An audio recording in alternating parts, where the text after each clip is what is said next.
So Neural DSP have brought out a advert that's about 20 minutes long and doesn't really say anything. But it's enough for us to start talking and speculating about what's going to come. The Neural DSP Nano, which will be based, I would assume, on the quad cortex technology, is going to drop very soon. And I'm sure we're all looking forward to seeing what other modelling product comes out there. The cool thing about it, and I quite like the quad cortex. I've tried them out. I've used some of the presets. Some of the amp sounds are really good. Same with some of the effects.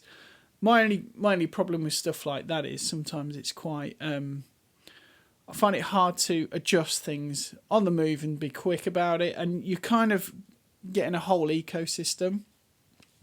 What I tend to prefer is, and I guess a lot of our friends in the guitar community have the same sickness that I do, where I just keep collecting pedals. A friend of mine has like 120 pedals. He's just a professional gigging musician, but he just loves having more and more analog pedals. I'm not quite like that, but I've got quite a few digital modelers, and I've got the drive pedals. And I find that drive pedals, digital modelling can never do a drive pedal in the same way as an actual drive pedal. So I tend to combine my technology when I'm using it. I've become a fan of the convenience of digital equipment. So I've been using the Hotone or the Hot Tone Ampero. I used to use a Line 6 Stomp. I've used the full Helix as well for a piece of time. But the combination of different things is kind of where the spice of life is, and it keeps things going for me, and I'm sure a lot of other people. I get excited about getting new pedals and trying them out, and you can move pedals on if you don't get on with them. We've seen in the trends, people are using Tonex rigs now, where that can take care of the amp side, the profiling side of things. Obviously, Kempers are fantastic. They've been going for a long time. So I wonder what the Neural DSP is going to bring to the party with a nano version.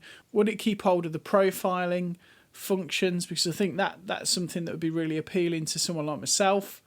Would it have a effects loop so you can run drives into it and control those?